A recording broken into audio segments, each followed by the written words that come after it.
Boa tarde a você que está conectado neste canal. Esse canal que é o canal de reflexões e meditação na Palavra de Deus. Um canal que foi criado para você ter essa oportunidade de separar um tempo para meditarmos juntos naquilo que está registrado nas Escrituras, nos ensinamentos divinos para conduzir a nossa vida aqui na Terra de uma forma exitosa e agradável ao Senhor. Eu quero te lembrar que nós estamos divulgando e reproduzindo essas mensagens no YouTube, em Vera Reflexões. Essa mesma mensagem são postadas também no Facebook, em Vera Reflexões. E nós temos também um blog, que são textos, mas textos muito fáceis de ler, com a linguagem simples, com figuras, não é cansativo. Tem vários temas, já temos mais de 100 postados. E o endereço é www.verareflexões.com. Então, eu convido a vocês a visitar os nossos canais e se deleitar na Palavra de Deus. Então, hoje, a reflexão que eu trouxe para todos nós tem como título A Alma Encarcerada. Quando é que a nossa alma está encarcerada, está no cárcere, na prisão, aprisionada? Quando nós estamos passando por momentos difíceis, momentos de angústia, muitas vezes momentos de desesperos, e nós não sabemos como sair desse lugar, como sair dessa situação. Então a nossa alma fica aprisionada, fica encarcerada. Mas existe um Deus, o Deus de Israel, que pode te libertar desta prisão, que pode libertar a sua alma desta prisão. Então vamos começar lendo 3 versículos que estão no Salmo 142, de 5 a 7. Vamos ler o que o salmista deixou registrado aqui. No versículo 5, nós lemos: A ti clamo, Senhor, e digo, Tu és o meu refúgio, Tu és o meu quião na terra dos viventes. Que maravilha, né? Ter um refúgio do Deus Todo-Poderoso de Israel. E no verso 6 ele diz: Atende o meu clamor, pois me vejo muito fraco. Livra-me dos meus perseguidores, porque são mais fortes do que eu. Então, nos nossos momentos fracos, nós temos que clamar ao Senhor. Nós temos que clamar a esse Deus Todo-Poderoso, que tem autoridade e poder sobre todas as coisas, sobre todas as situações. Ele reina nas regiões celestiais, acima de todo o poder das trevas. Então, clamemos a Ele no dia que nos sentimos fracos, com a alma aprisionada.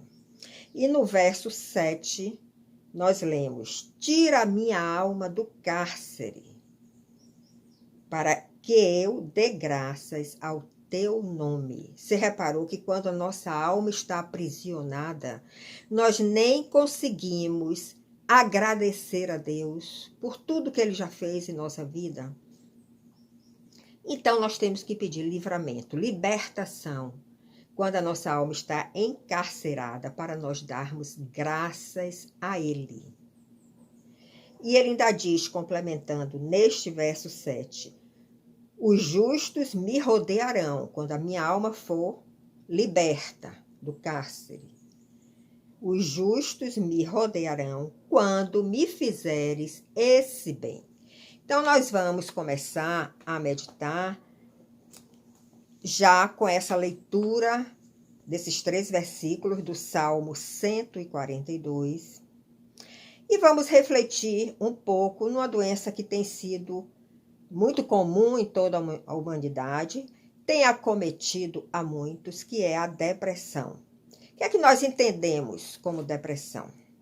Nós podemos dizer que depressão é o parasita da nossa alma. Por que nós podemos falar dessa forma? Porque a depressão paralisa as nossas emoções. Nós não sentimos vontade de rir, de nos alegrar. Nós não sentimos vontade de clamar. Nós não sentimos vontade de agradecer. Então, ela paralisa as nossas emoções. Ela paralisa as nossas ações. O nosso desejo é só ficar deitada, dormindo, prostrada na cama. Ela paralisa os nossos afazeres. Nós nos tornamos pessoas inúteis, sem vontade de fazer nada. E isso faz com que nós deprimamos mais ainda. E, acima de tudo isso, ela abala a nossa relação com Deus. Então, nós podemos dizer que a depressão realmente é algo dramático. É uma realidade dramática e que tem atingido a milhões de pessoas em todo o mundo. E nós estamos passando agora por momentos difíceis, né, por causa da Covid-19, do vírus que está se alastrando pelo mundo todo. E se nós não tomarmos cuidado, nós podemos entrar em uma situação dessa de depressão e termos a nossa alma aprisionada. Então, tenha cuidado. A depressão também suga as nossas energias e nos sufoca.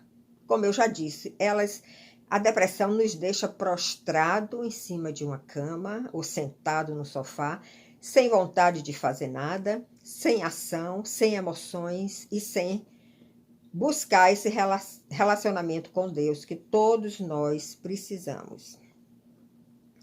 Agora, nós sabemos que a depressão tem várias causas, ela é multicausal. Muitas vezes ela é uma causa orgânica, por deficiências que nós temos no nosso organismo e que o médico aí pode detectar e passar a medicação indicada, mas ela pode ter origem também emocional, se você for uma pessoa muito emotiva, que se abala com tudo, você pode estar passando por uma situação em que as suas emoções estão sendo muito abaladas e você acaba deprimindo. E pode ser uma situação também espiritual, porque nós sabemos que a realidade não é esse mundo, a realidade é o mundo espiritual. E os espíritos estão nas regiões celestiais, com autoridade abaixo de Deus, mas eles agem nas pessoas e querem exatamente levar essas pessoas ao desejo de morte, ao desejo de suicídio, porque o objetivo do mundo das trevas é esse, é matar e é destruir.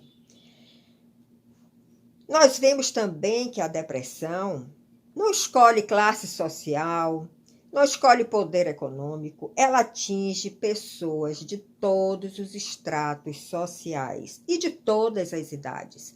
Às vezes tem crianças que entram em depressão, tem jovens que entram em depressão.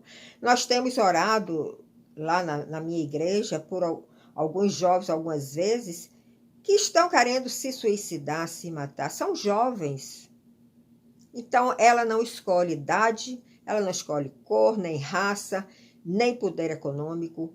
O mundo das trevas está aí para atingir a todos nós. Mas aqueles que têm uma relação com Deus, que buscam essa força no nosso Deus Todo-Poderoso, Deus de Israel, ele vai nos sustentar.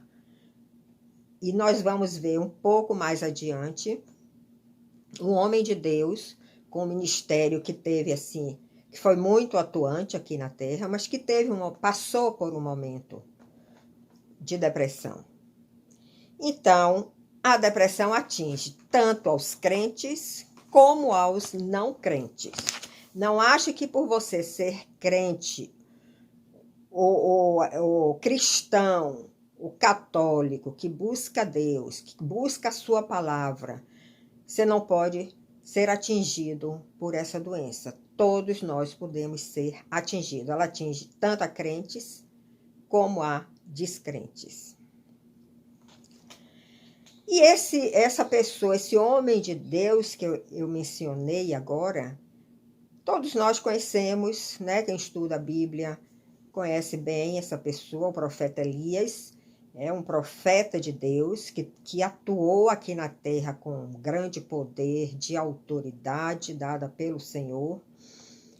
E Elias venceu muitas batalhas em nome do Senhor, com a autoridade do Senhor.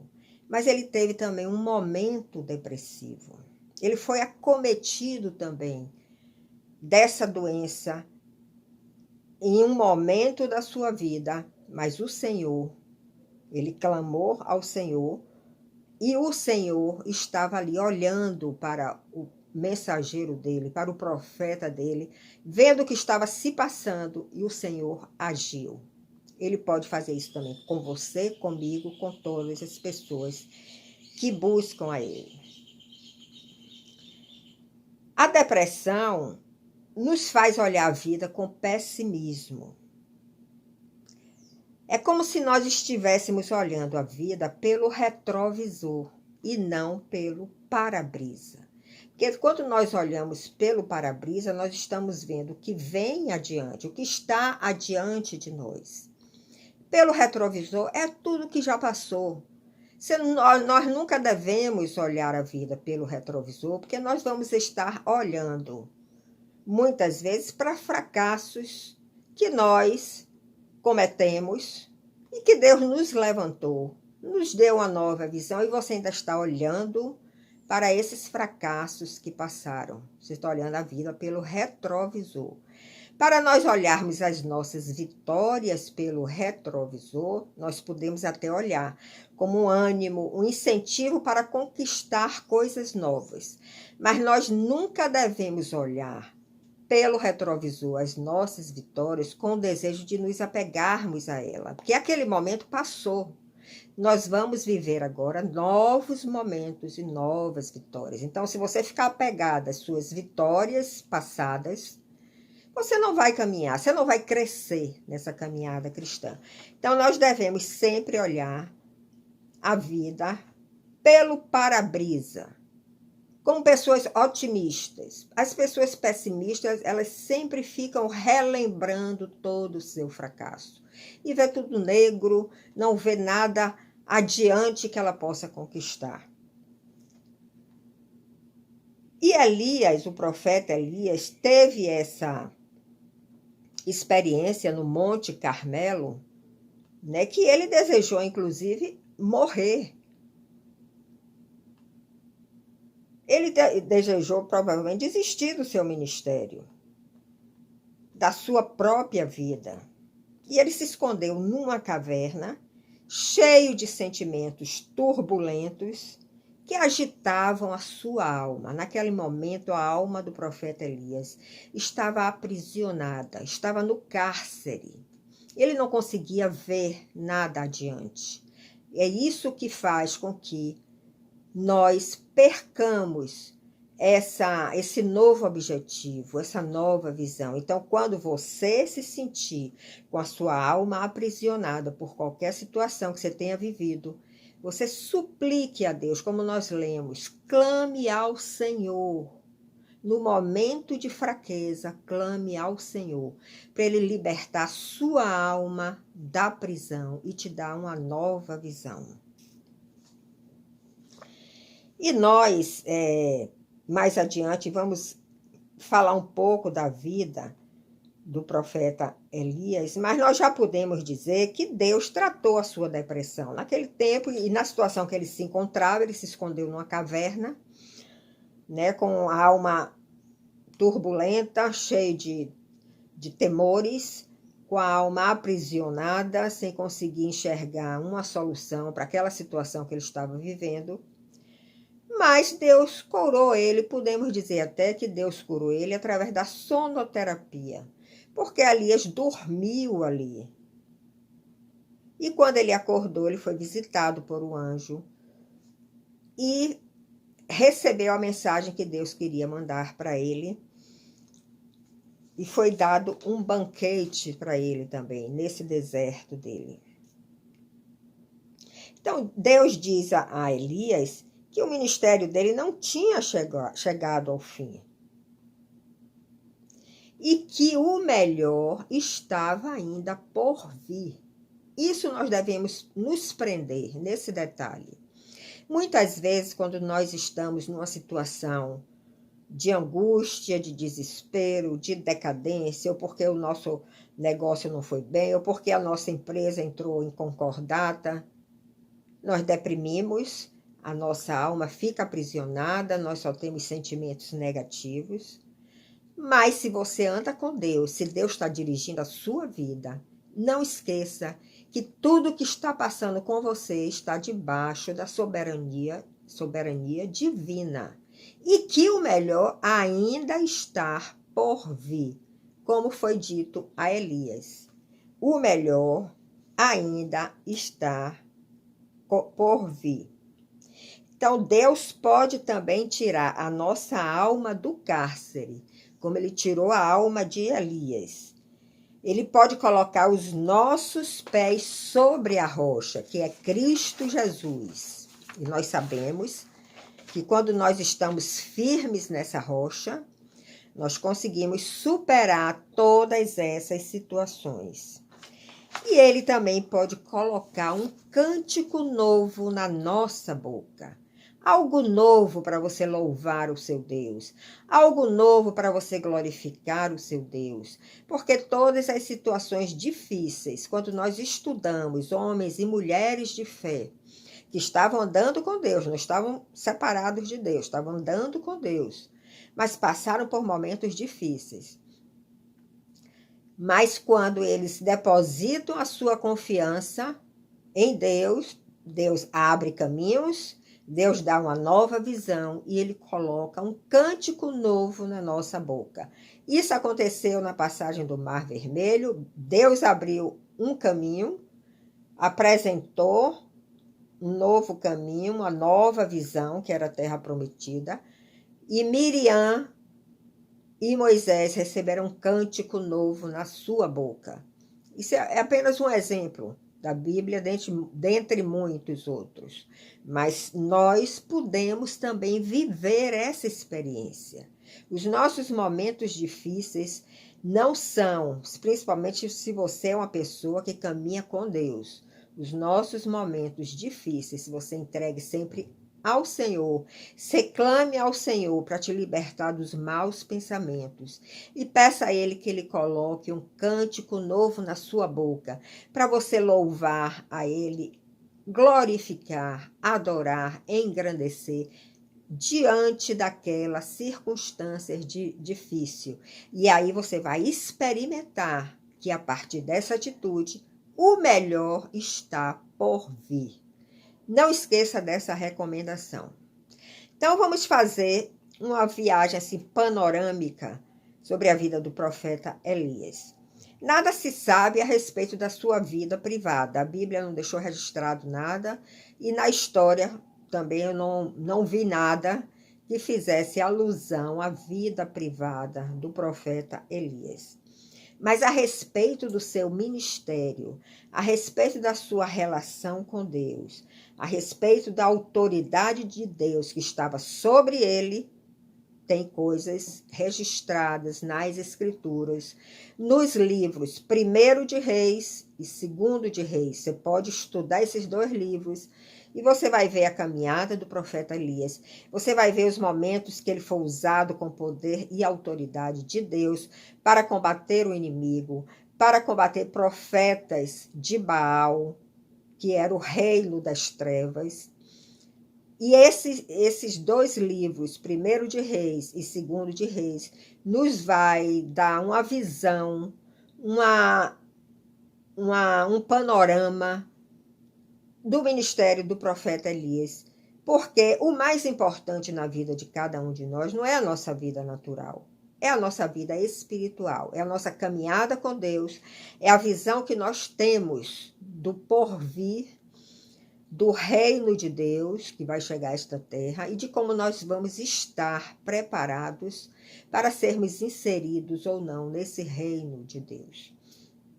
Então, o profeta Elias, nós encontramos a sua história nesses dois livros. O profeta Elias, ele vivia no reino do norte, que era chamado de Israel. E ele viveu em torno lá do século 9, durante o reinado de Acabe, que era um rei muito malvado, e Acasias. E ele viveu num momento realmente difícil, um momento espiritual muito difícil, porque o rei Acabe era casada com Jezabel e eles introduziram a idolatria em Israel. O reino do norte era Israel, com a capital Samaria, e eles estavam desvirtuando o coração do povo de Deus através dos seus ídolos e dos seus falsos profetas. Então Elias ali, ele estava com uma carga espiritual violenta em cima dele. Ele com uma missão, porque recebeu um ministério profético de proclamar a palavra de Deus, as verdades de Deus, em um lugar que ele sabia que quem estava reinando ali era o reino das trevas. Então, as batalhas espirituais que Elias viveu foram muitas, e não foram pequenas, foram grandes realmente.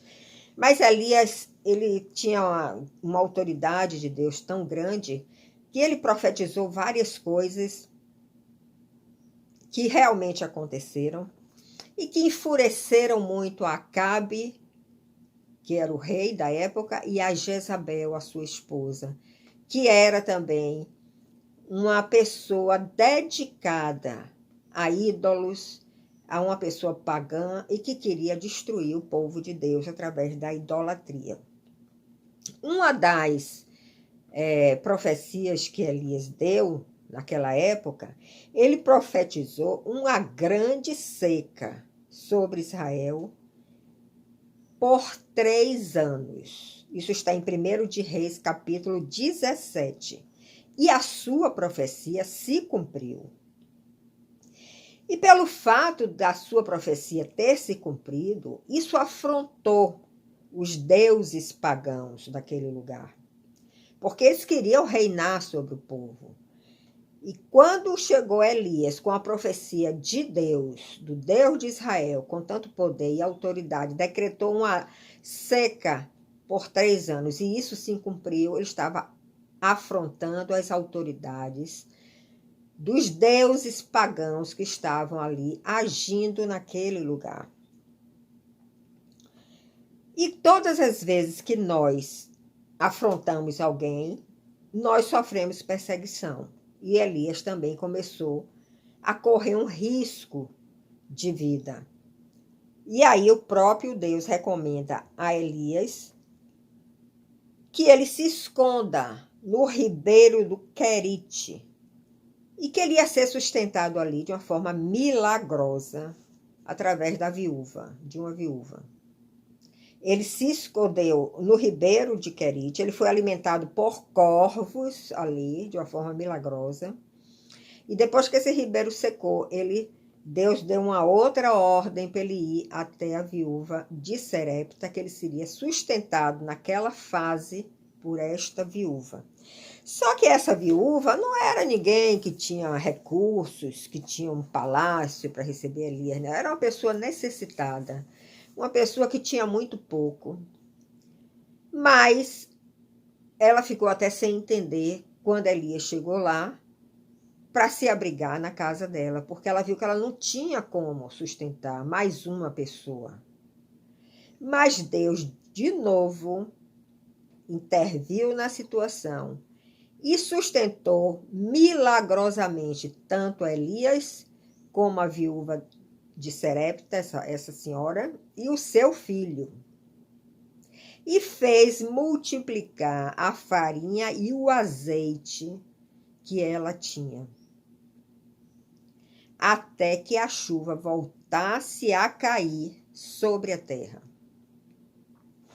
Então, esses são episódios da vida de Elias, mas eu vou falar de mais um, que foi o episódio no Monte Carmelo, onde Elias desafiou os profetas de Baal e matou a todos que chegavam a ele. E um grupo de 50, e ele com a palavra de poderosa dele, ele matava todos. Você pode estudar essa história no livro de Reis, primeiro de Reis, segundo de Reis, e ver realmente todos os detalhes de como cada coisa aconteceu. Não acho que isso é uma história que não existiu. É uma história real. E mostra aí o poder de Deus se manifestando através do profeta Elias, como se manifestou através de Moisés, como se manifestou através de Josué, como se manifestou através de muitos outros. Então Deus é poderoso. Ele, milagrosamente, ele intervém nas situações e traz a solução. Nós vemos, portanto, muitas manifestações do poder de Deus na vida do profeta Elias. Essas que eu pincelei rapidamente e muitas outras que você pode conhecer estudando esses 2 livros. Mas teve um momento na vida de Elias, você veja que Elias estava tendo êxito.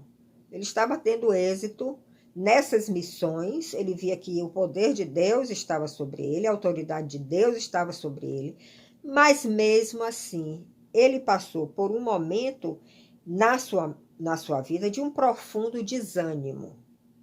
E chegou, inclusive, a desejar a morte. Isso está em 1 de Reis 19, capítulo 19, de 1 a 4. Isso aconteceu quando ele foi ameaçado por Jezabel, que era a mulher do rei Acabe, que era idólatra e que tinha os seus profetas e que comandava todo esse reino das trevas. E ela deu ordem para matar Elias. Então Elias teve que fugir em direção ao sul, porque ele estava no reino do norte, lá no norte de Israel. Ele começou a fugir em direção ao sul. Agora, nesse momento difícil, Deus não abandonou ele. Deus esteve presente com ele em todos os momentos de êxito, todos os momentos de vitória, mas também nos momentos difíceis. E é assim que acontece na sua vida, na minha vida, na vida de todos aqueles que confiam no Senhor, no Deus de Israel. Ele sempre está presente na nossa vida, em todos os momentos. Não esqueça disso.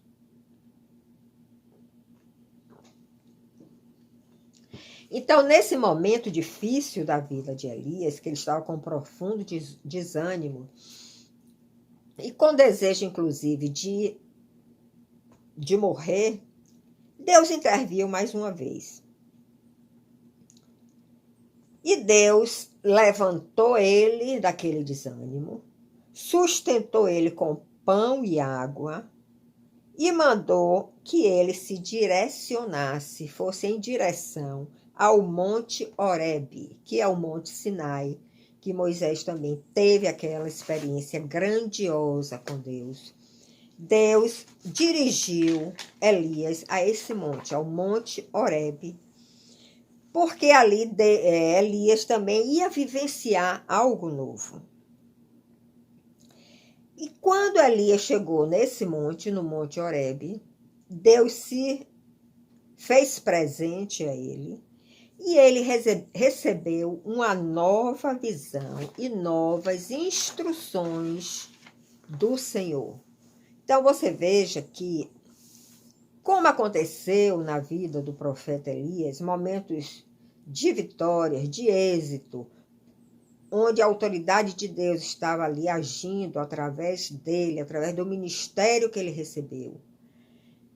No momento, mas nem por isso ele não deixou de passar por momentos difíceis, mas nesse momento difícil, Deus também se fez presente, sustentou ele, levantou ele do seu desânimo e deu novas ordens. Vá em direção ao Monte Horebe. No Monte Horebe, ele teve um encontro com Deus e ele recebeu uma nova visão e novas instruções, coisas que ele deveria fazer a partir daquele momento, sempre relacionado com o seu ministério profético. Mas Deus pode fazer isso na sua vida, na vida de qualquer pessoa. Quando nós estamos com um desânimo, quando nós não estamos enxergando nada. Meu marido tem dito ultimamente que ele não está enxergando nada além do que um palmo na frente do seu nariz, devido a toda essa situação de pandemia mundial, né, de incerteza das empresas, de quebra de muita empresa, né, e de você ter que sustentar o negócio diante de um ambiente tão escuro, tão cinza. Ele diz: eu não consigo enxergar além de uma semana. Mas aqui nós vemos que o profeta Elias, no Monte Horebe, ele teve uma visitação do Senhor e ele recebeu uma nova visão e recebeu novas instruções. Então, isso pode acontecer com qualquer um que busque a Deus nesses momentos escuros, nesses momentos cinzas, quando nós olhamos para a humanidade, quando nós olhamos para o planeta, quando nós olhamos para a economia e nós não conseguimos enxergar nada além de um palmo na frente do nosso nariz. Um palmo é isso aqui, ó, é pouca coisa. Então, essa mensagem é para lhe dar esse ânimo. Essa mensagem é para lhe dizer que existe um Deus, o Deus de Israel, que é poderoso, que é soberano sobre tudo isso que está acontecendo no mundo, no planeta Terra. E que aqueles que buscam a Deus, eles sempre vão encontrar um caminho. Eles sempre vão ter uma nova visão e eles vão receber novas instruções. Então, nós podemos concluir essa mensagem lembrando que a depressão é um parasita da nossa alma. Ela paralisa as nossas emoções, as nossas ações e a nossa relação com Deus. Não deixe que a depressão tome conta de você porque você está passando por um momento difícil. Olhe para o Deus de Israel, clame a Ele, como nós lemos no Salmo 142, de 5 a 7. Clame ao Senhor nos seus momentos de fraqueza. Ele vai te responder. Ele vai lhe dar uma nova visão. Podemos também lembrar que a depressão suga as nossas energias, nos sufoca. Então, não fique prostrado numa cama porque você está com sentimentos pessimistas, sentimentos que não te levam a uma visão que você possa enxergar uma vitória, um êxito. Não deixe que a depressão sugue as suas energias, nem deixe que ela lhe sufoque. O Deus, o nosso Deus Todo-Poderoso, Ele vai lhe dar essa energia para você continuar caminhando. Ele vai tirar essa corda que está lhe sufocando. Basta que você confie nele, que você comece a se relacionar cada vez mais, de uma forma mais íntima com Ele.